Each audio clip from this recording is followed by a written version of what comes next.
নমস্কার বন্ধুরা, কেমন আছেন সবাই? আশা করি সবাই ভালো আছেন, আমরাও খুব ভালো আছি। আজ কৃষ্ণের জন্মতিথি উপলক্ষে কিছু রান্নাবান্না, নিরামিষ রান্নাবান্না করছি।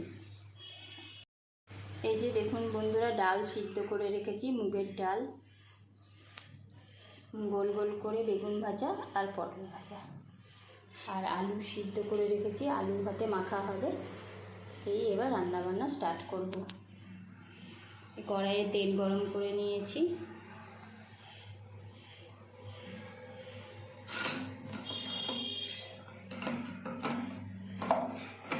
বেগুনটা মাখছি, বেগুন ভাজা আর পটল ভাজাটা আগে করে নেব।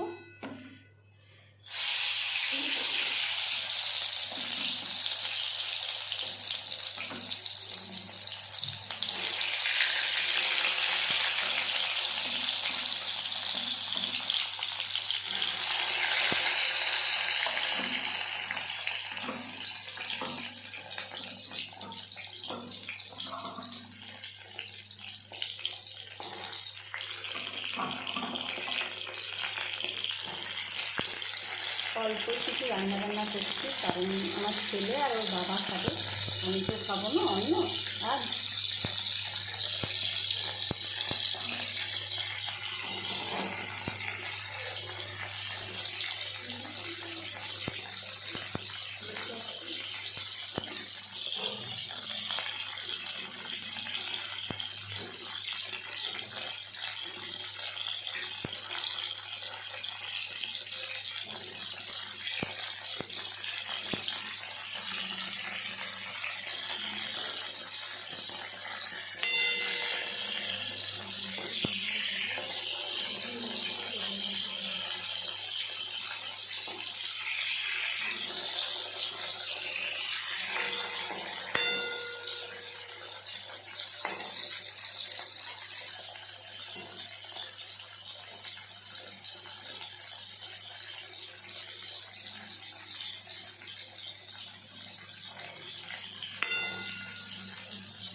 মনে করবেন না বন্ধুরা, আমি ক্যামেরাটা হাতে নিয়ে রান্না করছি, ওই জন্য হয়তো একটু ত্রুটি বিচ্যুতি হতে পারে, কারণ আমি এই প্রথম ব্লগ করছি, তো আগে কখনো করিনি। আমার ছেলেই করেছে 2-3টে ব্লগ।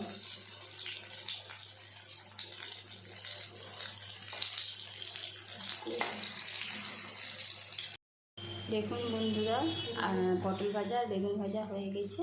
এটা তুলে নিয়ে ডালটা ফোড়ন দিয়ে ছুঁকে দেবো, দিয়ে আলু ভাজাটা মেখে নেব।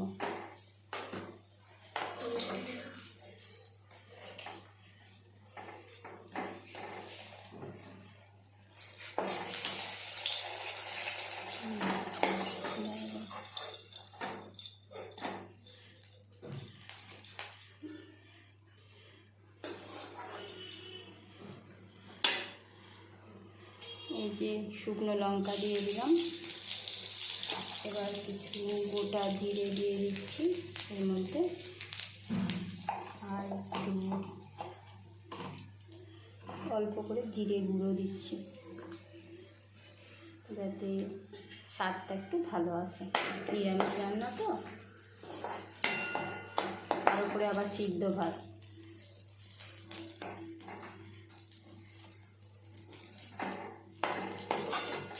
এই আলু ভাতের মধ্যে দিলে লঙ্কা ফোড়নটা তুলে নিলাম, জিরে দিয়ে তেল দিয়ে লঙ্কা দিয়ে ভেজে নিয়েছি, সেটা তুলে নিলাম। এরপরে এই কড়াইয়ে এবার মুগের ডালটা, সেদ্ধ করা ডালটা দিয়ে দেব।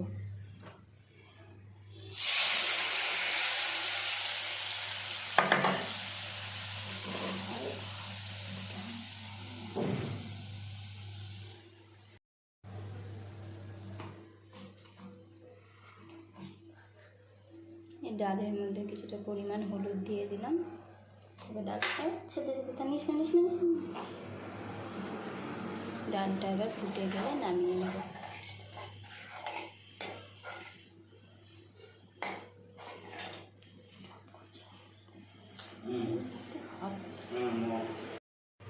এই যে আলু ভাতেটা মেখে নিচ্ছি,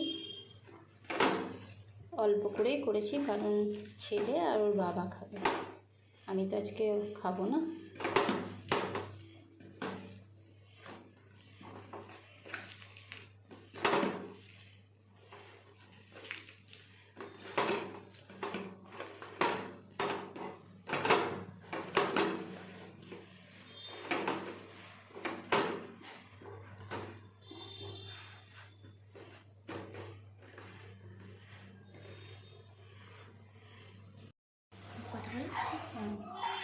এই যে ডালটা হয়ে গেল, এবার নামিয়ে নিচ্ছি।